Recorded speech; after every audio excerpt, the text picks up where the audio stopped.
AI 투자들이 지금 많이 이루어지고 있어요. 로보틱스에 결합하기 위해서도 AI가 필요한 거고, 자율주행에 필요하기 위해서도 AI가 필요한 거고, 방산산업에 성장하기 위해서 패러다임을 바꾸기 위해서도 AI가 필요한 거고, 메타, 아마존, 마이크로소프트, 구글 이 4개 기업이 2024년에 AI 관련 투자를 2천억 달러를 넘게 했습니다.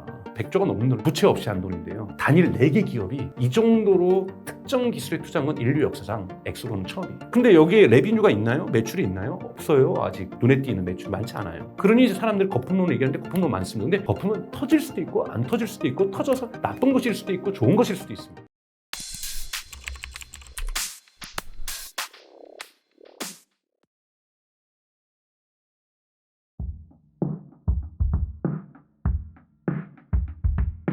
미국 주식을 지금이라도 시작하는 것이 맞냐라고 묻는다면 저는 예스라고 대답하겠습니다. 그런데 이제 여러분, 항상 한국 주식도 여러분 처음 시작했을 때 학습 기간이 있었고 뼈아픈 시기들을 분명히 다 통과하셨을 거라고 좀 봐요. 그러면 여러분들이 지금 미국 주식으로 간다고 해도 분명히 뼈아픈 학습의 시간들이 필요하니 처음부터 큰 돈으로 투자한다는 것은 드릴 만한 어떤 접근 방법은 아니라고 생각이 들고요. 미국 주식에 되게 소액으로 다양한 곳에, 그러니까 레버리지에 막 투자하시고 막 이러시기보다는 소액으로 다양한 기업들에 투자하면 여러분들의 관심도가 높아지실 거잖아요. 그러면서 미국 주식의 사이클이라든지 미국 주식의 흐름이라든지 여러분들이 미국 주식을 공부할 수 있는 유튜브 채널도 여기가 그래도 나한테 제일 맞구나, 또는 여기가 더 좋겠구나, 이런 것들도 생기셔야 되고, 미국 주식에 대한 기본적인 학습의 시간이 최소 몇 개월, 짧게는 6개월, 1년이 걸립니다. 그래서 좀 당장이라도 시작해야 한다는 건 맞습니다. 여러분들이 주식을 한국의 주식에만 한다는 거는 저는 문제가 있다라고 보고 있고요. 한국 경제의 꼭 내수시장의 어떤 침체라든지 수출시장의 침체에 의해서 한국 경제가 어려워지는 것이 몇 년 더 갈 거다, 이런 걸 떠나서도 한국은 아직까지 주식시장에서의 어떤 투명성이라든지 이런 부분들이 너무나도 좀 적기 때문에, 물론 이제 정보 부분에서는 한국어로 돼 있다라고 여러분들 생각해 주셔서 정보에 대한 접근성을 얘기할 텐데요. 요즘 유튜브 한국 채널도 좋은 데가 많지만요, 유튜브 미국 채널도 좋은 데 정말 많습니다. 다 번역되고 정리해주고 이런 서비스들도 많이 있거든요. 그래서 여러분들이 공부할 수 있는 기회는 꼭 책이 아니더라도 유튜브 속에서도 대단히 많이 있다라는 말씀을 좀 드리고 싶고요. 그래서 학습의 기간이, 사전 학습의 시간이 반드시 필요하니까 이 사전 학습의 시간들을 반드시 가지셨으면 좋겠다. 그래서 당장 시작하는 것이 저는 맞다라고 저는 생각이 듭니다. 그래서 다만 레버리지라든지 대규모 투자는 조금 지양하시고, 지금 소액 투자로 분산 투자를 해보시면서 경험과 학습을 해보시는 것이 좋다. 그리고 지금은 S&P 지수가 계속해서 올라가고 있기 때문에 저가 매수라는 기회를 자꾸 찾으려고 하지 마셔라. 저가 매수의 기회는 거의 미국에 없다. 하지만 이것도 사이클이기 때문에 반드시 조정은 온다. 반드시 하락은 온다. 그 하락의 시기에 나는 어떻게 들어갈 것인가, 이런 부분들을 좀 고민하시는 것이, 근데 그 하락의 시기까지 학습의 시간이 있으니 하락이 될 때까지 그럼 난 안 하고 기다려야지. 그럼 여러분 그때부터 학습하시는 거예요. 지금 들어가셔서 학습을 하셔야 흔히 말하는 바이 더 딥 전략도 쓰실 수가 있습니다. 그렇기 때문에 지금 들어가셔서 학습을 시작하시는 것, 미국 기업에 대한 배움의 어떤 기회들과 시간을 가지시는 것, 그래야 딥이 왔을 때, 더 딥이 왔을 때 들어가실 수가 있다는 거고, 조정이 왔을 때 들어가실 수가 있어요. 조정이 올 때 그때부터 시작하겠다? 이거는 그냥 나 처음부터 대학교 가겠다라는 거예요. 초중학교, 중학교, 고등학교 건너뛰고, 물론 그 정도로 태어나서부터 천재이신 분들은 들어가셔도 되죠. 바로 대학에 조기 입학하시는 분들 많잖아요. 그래서 그런 분이 아니시라면 여러분들 초중고 고등학교를 빨리 미국 시장에 조정이 오거나 딥이 오기 전에 들어가실 거를 저는 추천드립니다.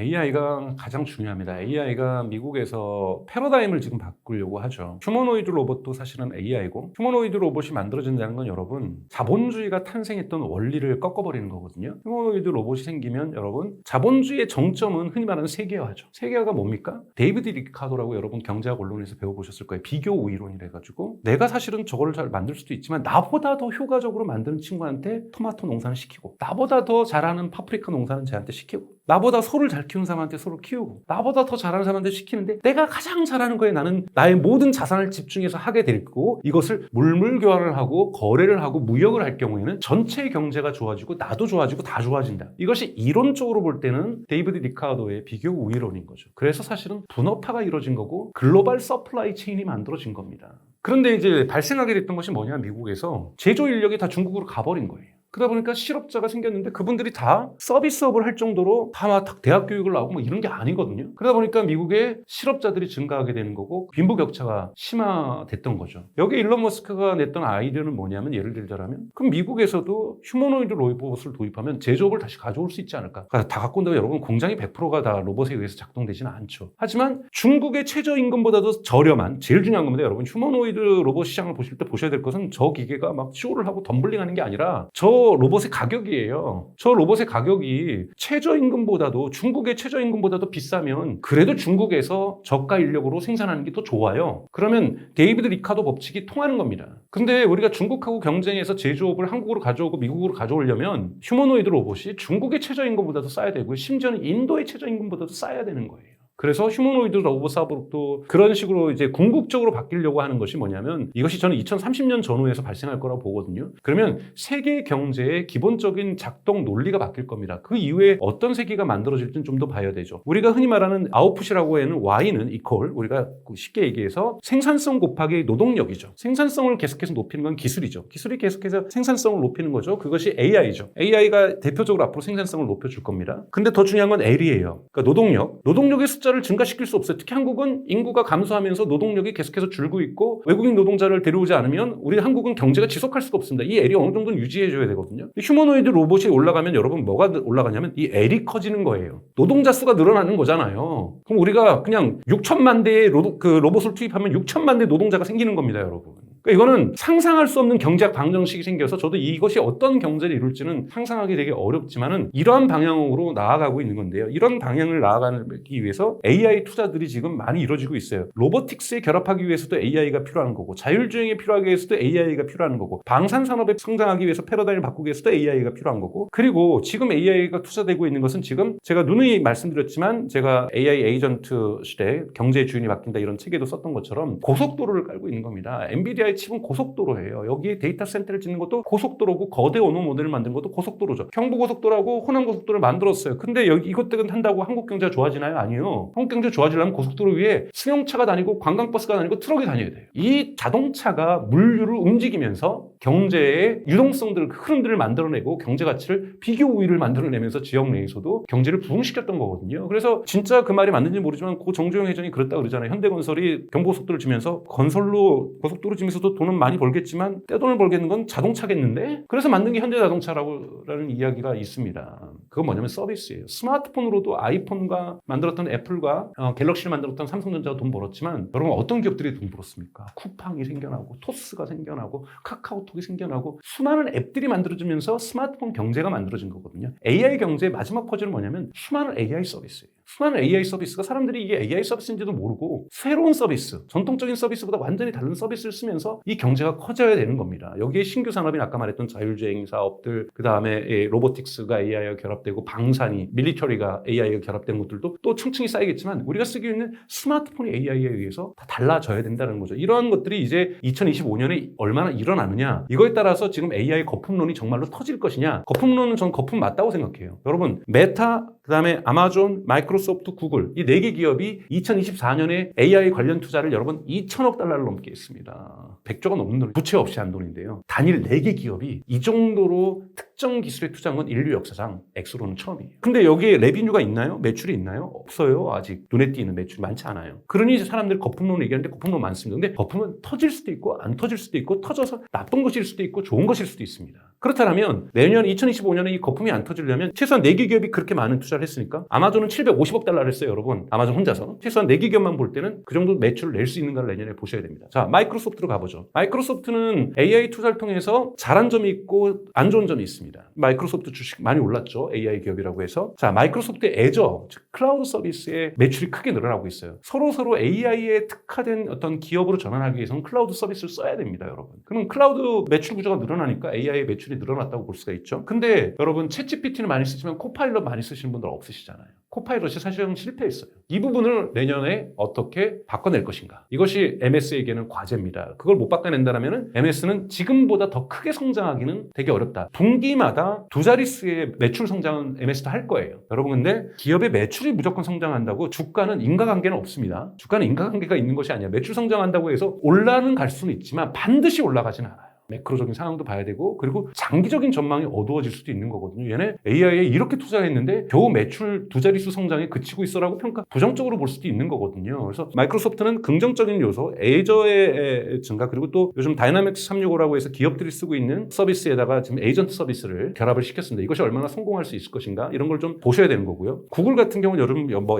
양자 칩 만들었다, 웨이모 요즘 잘 된다 해서 요즘 주가 많이 오르고 있죠. 저는 구글이 정말 기술 투자 잘하고 있고 또 제미나이 2.0도 훨씬 더 훌륭한 서비스를 만들어내면서 평가가 좋고 있어요. 이거는 구글의 모회사인 알파벳이죠. 알파벳의 주가를 상승시키는 요소지만 하락시키는 위험 요소가 있습니다. AI 검색입니다. 한국도 12월 중순부터 AI 오버뷰라는 서비스를 조금씩 시작하고 있고요. 내년엔 더욱더 전면하고 네이버도 AI 브리핑이라는 서비스를 하죠. 자, AI 검색 서비스가 과연 카니발리제이션 효과, 즉 잠식 효과, 즉 전통적인 검색 광고 시장을 얼마나 잠식할 것인가. 답변만 본다라면 사람들이 굳이 거기 있는 광고를 클릭할 가능성이 줄어들 수 있거든요. 반드시 줄어든다는 얘기는 아닙니다. 자, 이 부분을 어떻게 상쇄시킬 수 있을 것인가. 즉 검색 시장이 시장 점유율이 줄어들고 그리고 AI 검색 요즘 경쟁 업체가 많으니까 메타도 AI 검색한다고 합니다. 하지만 위험 요소는 여기에서 검색 광고의 매출이 줄어들 수 있다는 구글은 이 포인트를 여러분 반드시 보셔야 됩니다. 그래서 내년에 AI 검색 시장이 어떻게 재편되는가에 따라서 구글의 주식은 내려갈 수도 있다고 저는 보고요. 메타는 저는 기본적으로 롱의 포지션을 가지셔도 좋다고 보고 있어요. 그래서 메타는 클라우드 사업이 없는데도 막대한 데이터 센터를 짓고 있습니다. 라마라는 걸 만들고 있고 이 인공지능의 것을 오픈소스로도 풀고 있지만 제한적인 오픈소스입니다만 오픈소스로 풀고 있지만 대부분을 자사에 적용하기 위해서 막대한 돈을 쓰고 있어요. 그래서 인스타그램이라든지 내년에는 인스타그램 매출이 광고 매출이 페이스북을 능가할 거라고 보고 있는데요. 이 광고의 효율성이 대단히 좋아지고 있어요. 여기 AI가 붙었거든요. 그전에는 여러분들 항상 들으셨죠. 메타는 개인정보 이슈가 있어요. 개인정보 어떤 걸 가지고 또 돈 주고 사서 광고를 붙이다 보니까 맨날 개인정보 침해했다 이런 소송 걸리고 벌금 내고 근데 이 부분 그걸 대부분 요즘 어떻게 대체하고 있습니까? AI로 대체하고 있어요. 광고를 어디에 노출시킬 것인지 광고 효율성을 어떻게 높일 것인지 이런 부분들이 AI에 적용되면서 매출에 직접적인 기여를 해주고 있다는 거고 메타가 최근에 내놨던 오리온이라고 하는 AI 글래스 그러니까 VR, XR 뭐 이런 것이 아니라 AI 글래스로 요즘 많이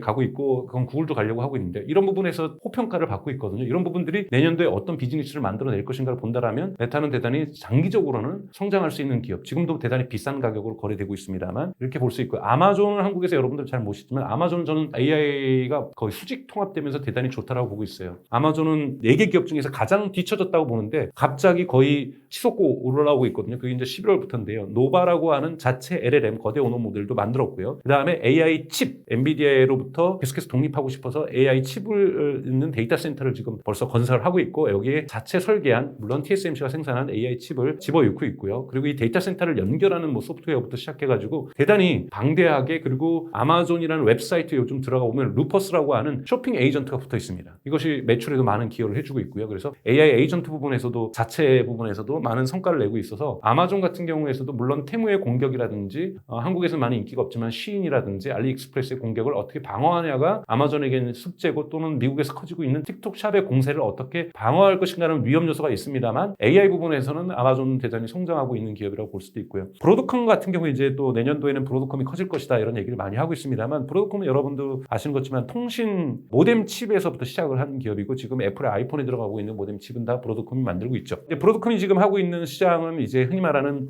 ASIC라고 하는 맞춤형 AI 칩이죠. 이 부분에 대한 설계 능력이 뛰어납니다. 왜 설계 능력이 뛰어나냐면 설계에 대한 노하우도 갖고 있지만 각각의 이 구성 요소들 GPU, CPU 거기에 메모리가 있는데 이 연결하는 이 통신망, 이 통신 기술, 이더넷 기술이 대단히 훌륭하기 때문에 칩 설계에 대한 자체 갖고 있는 IP가 많이 있어요. 그래서 애플이 원하는 대로, 구글이 원하는 대로 설계를 잘해줍니다. 그러니까 이러한 부분에서 TSMC를 통해서 물론 패키징을 하고 만들어내겠죠. 그리고 VM웨어라고 해가지고 클라우드망에 있는 소프트웨어도 한 기업도 사가지고 이것도 매출을 만들어내고 있어 성장의 잠재력은 있어요. 하지만 저는 엔비디아가 위축되지 않을 거라고 보는 것은 블랙엘로 올라갔고 블랙엘이 아직 발열 문제가 있습니다만 이 문제는 곧 해결될 거라고 보고 있고요. 블랙엘 다음 버전도 있고요. 엔비디아의 발전 속도가 매우 빠르기 때문에 최소한의 독립성을 유지하기 위해서 자체 ASIC이라는 ASIC라고 하는 맞춤형 GPU를 AI 칩을 구글이라든지 아마존이라든지 애플도 지금 브로드컴하고 협상하고 있죠. 쓰려고 하고 있지만 100% 이걸로 대체될 때까지는 시간이 꽤 걸릴 거다. 그리고 이것이 실제로 매출로 나와서 브로드컴의 재무제표를 봤더니 AI 칩으로도 예를 들자면 엔비디아 얼마를 냅니까? 76% 막 78%의 그로스 마진을 내잖아요. 하드웨어로 이런 마진 내는 기업이 어디 있었어요. 그러니까 엔비디아 주식이 올라갔던 거잖아요. 그러면 브로드컴도 설계만이 아니라 실제로 그걸 TSMC에 제작해서 팔아서 마진율이 그렇게 나와줘야 돼요.